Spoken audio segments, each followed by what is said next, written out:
क्या हुआ जब पहली बार समुद्री लुटेरे का सामना हुआ भारतीय नौसेना से?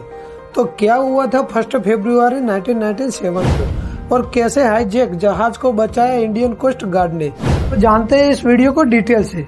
तो नमस्कार दोस्तों, मैं हूँ दिलीप परमार और आप देख रहे हो HDJ knowledge channel. This is the story of the first hijacking in India, which happened on the 30th of January 1971. तो दोस्तों, एडमिरल सुनील कुमार, जो कि इंडिया के चीफ ऑफ नेवल स्टाफ के अध्यक्ष थे, जो अपने किताब a prime minister to remember memories of a military chief में एक किस्से का जिक्र करते हैं कि साल 1999 की बात है, जब जसवंत सिंह तब विदेश मंत्री हुआ करते थे। दोनों घुड़सवारी और पोलो खेलने के शौकीन थे। इस चक्कर में दोनों की मुलाकात लगभग हर हफ्ते पोलो के मैदान में होती थी। दोनों के बीच पोलो की ये जुगलबंदी लगभग 4 दशक पुरानी थी और दोनों एक दिन घुड़सवारी के लिए इकट्ठा होते हैं। तब बातों ही बातों में जसवंत सिंह एक नाम का जिक्र करते हैं, अलोद्रा रेनबो, जो कि एक जापानी समुद्री जहाज का नाम था। 7000 टन के इस जहाज को समुद्री डाकुओं यानी कि पायरेट्स ने इंडोनेशिया में हाईजैक कर लिया था और वह उसे अब अरब सागर की तरफ ले जा रहे थे। भारतीय कोस्ट गार्ड इस शिप पर लगातार नजर बनाए हुए थे, लेकिन क्योंकि मामला इंटरनेशनल था, इसीलिए कोई भी एक्शन लेने से पहले ऊपर से परमिशन मिलनी जरूरी थी। तो अब जानते हैं कि परमिशन कैसे मिली और कैसे इंडियन नेवी ने इस जहाज की पहचान की और कैसे पहली बार भारत में पकड़े गए समुद्री लुटेरे। तो दोस्तों, इस कहानी की शुरुआत होती है 1 फरवरी को। तो क्या हुआ था इस दिन? साल 1977 में इस दिन को भारतीय तटरक्षक बल यानी कि इंडियन कोस्ट गार्ड की स्थापना हुई। कोस्ट गार्ड का विचार पहली बार 1960 के दौर में रखा गया था। सख्त आयात नियमों के चलते मुंबई, जो तब बॉम्बे हुआ करता था, उसके तट पर स्मगलिंग काफी बढ़ गई थी, जिसके चलते कस्टम डिपार्टमेंट को बार बार पेट्रोलिंग के लिए नेवी की मदद लेनी पड़ती थी। 1971 में इस समस्या के हल के लिए नाग चौधरी कमेटी का गठन किया गया। कमेटी के इस सिफारिशों के तहत नेवी से कुछ लोगों को भर्ती करके इस काम में लगाया गया। हालांकि ये तरीका ज्यादा दिन तक नहीं चल पाया, क्योंकि काम का रिलेशन स्मगलिंग आदि कानूनों से था, जबकि नेवी लॉ एनफोर्समेंट से जुड़े मुद्दों पर सीधे तौर पर सम्मिलित नहीं हो सकती थी।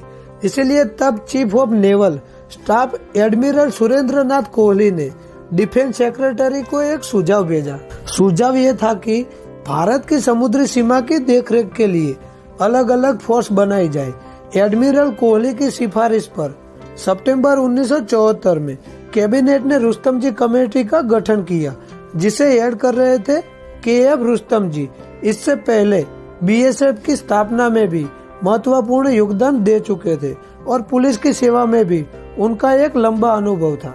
रुस्तम जी कमेटी जब एक नई फोर्स के गठन पर विचार कर रही थी, उसी बीच एक और घटना घटी। बॉम्बे तट के पास समुद्र में तेल की खोज हुई, जिसके बाद 31 जुलाई 1975 को रुस्तम जी कमेटी ने रक्षा मंत्रालय को अपनी सिफारिशें भेजी, जिसमें तय हुआ कि तटीय सीमा की सुरक्षा के लिए इंडियन कोस्ट गार्ड की स्थापना की जाए। इसके बाद 1 फरवरी 1977 को भारतीय तटरक्षक बल का गठन किया गया। शुरुआत में इसके गठन के लिए नेवी की तरफ से 2 छोटे कार्वेट और 5 पेट्रोल बोट्स दी गई।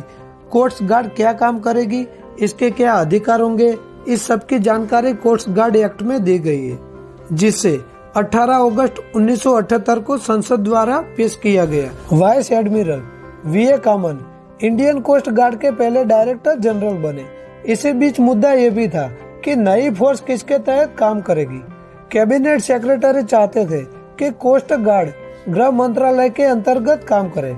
वही रुस्तम जी की कमेटी का कहना था कि इसे रक्षा मंत्रालय के अंडर बनाया जाना चाहिए। अंत में प्रधानमंत्री इंदिरा गांधी ने कमेटी की सिफारिशों को मानते हुए तय किया कि कोस्ट गार्ड रक्षा मंत्रालय के अंडर में काम करेगा। इंडियन कोस्ट गार्ड का इतिहास जानने के बाद अब उस ऑपरेशन पर चलते हैं जिसने इंडियन कोस्ट गार्ड को इंटरनेशनल जीत दिलवाई और जिसकी बदौलत 100 साल में पहली बार भारतीय उपमहाद्वीप के आसपास समुद्री लुटेरे पकड़े गए और उसको सजा दी गई। तो दोस्तों, अक्टूबर 1998 में इंडियन कोस्ट गार्ड को पहली बार एक जापानी जहाज के हाईजैक किए जाने की टिप मिली। ये जहाज इंडोनेशिया से जापान की ओर रवाना हुआ था। तारीख थी 22 अक्टूबर। तट छोड़ने के कुछ घंटों के बाद ही नकापोश लुटेरे जहाज पर चढ़े और उसे अपने कब्जे में ले लिया। 29 अक्टूबर के रोज लुटेरे ने जहाज का नाम अलोंद्रा रेनबो मिटाकर उस पर मेगारामा लिख दिया और जहाज को क्रू पर एक राफ्ट में बीच समुद्र में छोड़ दिया। 8 नवंबर के रोज क्रू को थाईलैंड के तट पर रेस्क्यू किया गया। इस बीच जहाज जब भी श्रीलंका के पास से गुजरा तब उसे भारतीय कोस्ट गार्ड ने स्पॉट कर लिया, क्योंकि देखने में जापानी जहाज अलोंद्रा रेनबो की तरह दिखाई दे रहा था। कोस्ट गार्ड के एक एयरक्राफ्ट ने जहाज का पीछा कर उसकी कुछ तस्वीरें खींची और इंटरनेशनल संस्थाओं के साथ साझा भी की। कुछ रोज बाद जब जहाज भारतीय सीमा में घुसा तो कोस्ट गार्ड बोट ने उसके रोकने की चेतावनी जारी की, लेकिन जहाज पर कोई असर न हुआ और वो अपनी गति से समुद्र में बढ़ता रहा। क्योंकि मामला इंटरनेशनल समुद्र का था, इसलिए बल प्रयोग करने से पहले सुनिश्चित करना जरूरी था कि वही जहाज है जिसे लुटेरे ने हाईजैक किया है। तब western naval commander admiral Madhvendra Singh नवंबर के शुरुआती दिनों में उन्हें नेवल हेडक्वार्टर से एक ऑपरेशन तैयार करने को कहा गया। ऑपरेशन के तहत मेगारामा नाम के इस जहाज को रोककर पूछताछ की जानी थी। United Nation convention on the law of the sea के क्लॉज 3 के तहत भारतीय नेवी को आजादी थी कि वो किसी भी शंकास्पद वेसल को रोककर पूछताछ कर सकती है और निर्देश मिलते ही नेवी की वेस्टर्न फ्लीट को एक और मिसाइल डिस्ट्रॉय के साथ जहाज के पीछे लगा दिया गया। लुटेरे का जहाज अरब सागर से होते हुए सऊदी अरब की ओर तेजी से बढ़ रहा था, जिसका मतलब था कि उसे पकड़ने के लिए तेजी से पीछा किया जाना था। मामला अंतर्राष्ट्रीय वाटर का था, इसलिए सरकार की मंजूरी जरूरी थी। रक्षा मंत्रालय और गृह मंत्रालय के बीच कई मीटिंग के बाद गेंद आकर गिरी विदेश मंत्री जसवंत सिंह के पास। Chief of navy staff admiral Sushil Kumar ने इस मामले में जसवंत सिंह से बात की। जसवंत सिंह ने उनसे प्रधानमंत्री से मिलने को कहा। प्रधानमंत्री अटल बिहारी वाजपेयी पूरे घटनाक्रम से वाकिफ थे। चंद मिनट की मीटिंग के बाद वाजपेयी ने अपने अंदाज में कहा कि अगर तुम्हें पूरा यकीन है तो बेशक अपना मिशन पूरा करो। प्रधानमंत्री की तरफ से हरी झंडी मिलते ही ऑपरेशन अलोंद्रा रेनबो शुरू हो गया। भारत तट से 800 किलोमीटर की दूरी पर जापानी जहाज को इंटरसेप्ट किया गया। नेवी द्वारा घेर लिए जाने पर डाकुओं ने हड़बड़ी में जहाज में लगा इमरजेंसी अलार्म बटन दबा दिया।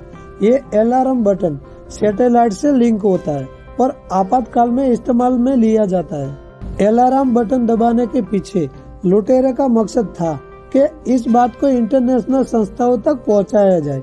एक निजी जहाज को इंटरनेशनल वाटर में रोकना भारत के लिए सबक बन सकता था, खासकर तब जब भारत के पास कोई सबूत नहीं था कि ये समुद्री डाकुओं का ही जहाज है। लेकिन इमरजेंसी अलार्म बटन दबाने के बाद डाकुओं की अपनी पोल खुल गई, क्योंकि हर इमरजेंसी अलार्म की शुरुआत में एक कोडेड रेडियो मैसेज होता है जिसमें जहाज का नाम भी शामिल होता है। लेकिन जैसे ही रेडियो मैसेज भेजा गया तो ये पक्का हो गया कि जहाज मेगारामा न होकर अलोंद्रा रेनबो ही है।